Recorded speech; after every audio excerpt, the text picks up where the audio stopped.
everybody, this is Bob from Buckeye Sports Center. I'm excited today to talk to you about, one of my favorite Lund models. It came out a year ago and it's kind of been hard to find, but the 2075 Fisherman. So this is a model that, us in Ohio have been begging for from Lund for a lot of years, getting a, just a massively deep, rugged, kind of a utilitarian boat, but still with a lot of cool amenities that people are looking for in a boat. But really for a trolling fisherman on Lake Erie, or somebody who just likes a really large cockpit size in their fishing boat, this really fits all those needs. And for being basically a 21-foot boat, you're not paying that ridiculous high premium price that normally you're going to pay for getting a boat of that size, especially this deep. So it really hits, I think, a really big need in our market, for the Lake Erie market, in this 2075 Fisherman. It's also available in the 1875 Fisherman, which is basically an identical boat, just a little bit smaller in the cockpit area, but it kind of have all the same amenities, same features. So first thing I'm going to talk about a little bit on the Fisherman, we've got the wider gunnel system on here. So if you wanted to mount rod holders or stuff, you can use the Lund Sport Track system, with accessories and stuff like that, or you can just drill mount whatever you want into there, depending on the system you want to use. The cover that comes with the boat has a cool little track here on the outside. All you got to do is clip it into the track, rather than having snaps go all the way up and down the whole side of the boat. So that's really cool.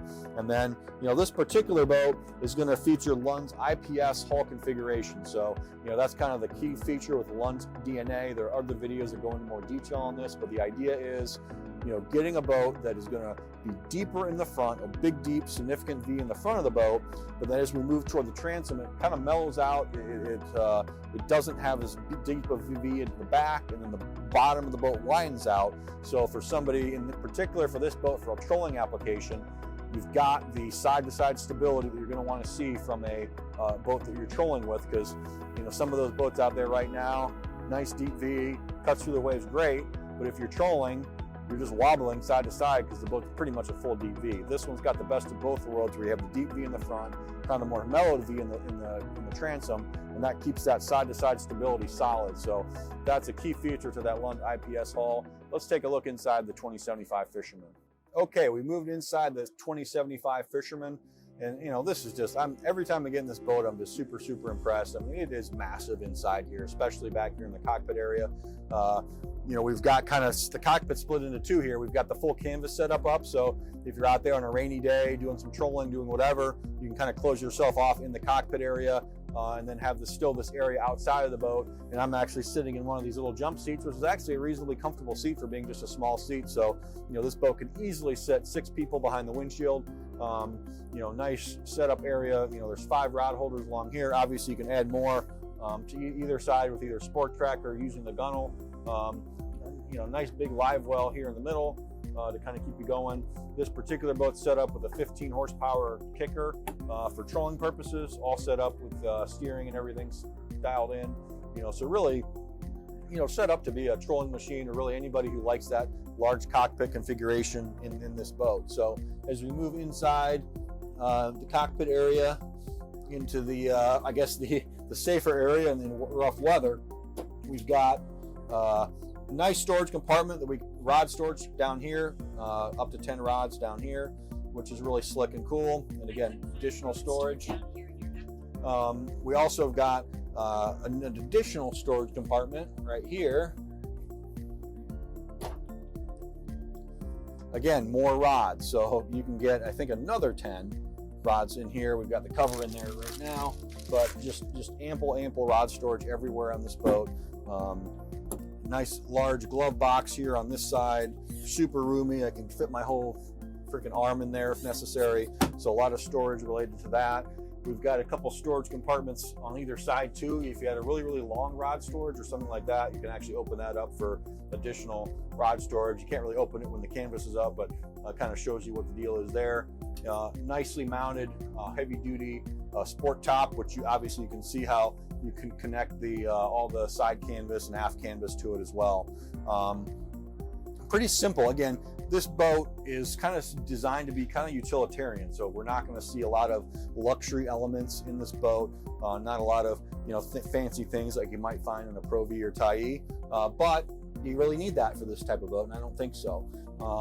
you know, we've got storage underneath, a little netted compartment here on both sides. Actually, there's battery storage for your batteries on there right now. If you're using a trolling motor, a lot of people won't use a trolling motor on this boat, but it's all pre-wired and set up for it. We do have a nice area here. Really, you can put any size graph. They've kind of protruded the gauges here toward the transom, so if you ended up having a larger graph, even up to a 12-inch, it will fit nicely in here. And still, all kinds of leg room. You know, we've got a adjustable driver's seat, adjustable helm, and then easy access double controls for the front one's for the big motor, the rear one's for the little motor. So everything's really easy to get to, really convenient. So overall, just an awesome boat, simple boat. The bow area, I won't go up there, but we do have 2 storage compartments up there in the bow. It is a usable, fishable area, but it's kind of designed to be a little smaller because we really want to maximize the cockpit size on this 2075 Fisherman. And that'll be, again, the same bow that you're going to find on the 1875. The 1875 is just going to have a little bit less space here in the middle of the cockpit. So this particular boat in the 2075, we've got equipped with the Mercury 200 horsepower engine to be the big motor, which is plenty of power. So actually, I believe it might even be the max horsepower on this boat. It is. So 200 is actually the maximum horsepower. You know, this boat's not designed to be, you know, run, you know, with 400 horsepower or anything like that. You know, it's designed to be, you know, kind of a trolling boat, setup boat. You know, but it still has the double-plated hull that Lund is known for, the IPS hull that Lund is known for, and then also the 15 horsepower kicker. Usually, we'll put a 15 horsepower kicker on the 20-foot, and then maybe a 9.9 and like a 150 horsepower engine for the 1875. So hopefully you like this boat. Come check it out. It's deep on the inside. It's a very impressive boat. Again, for a Lund boat in a 21-foot size this big, the price is great. It is really, you know, I think setting the market for, you know, not only a premium boat, but, you know, even some of those brands that might be considered more value oriented. I mean, this boat kind of takes the cake and just kind of dominates. So 2075 Fisherman from Lund. Thanks for watching. For more information, to view our inventory, visit our website, buckeyesportscenter.com. Subscribe to our YouTube page. We appreciate all the subscriptions to all the videos and all the comments we get from all around the country looking at Lund boats. So thanks again for watching. Hope to see you in a Lund.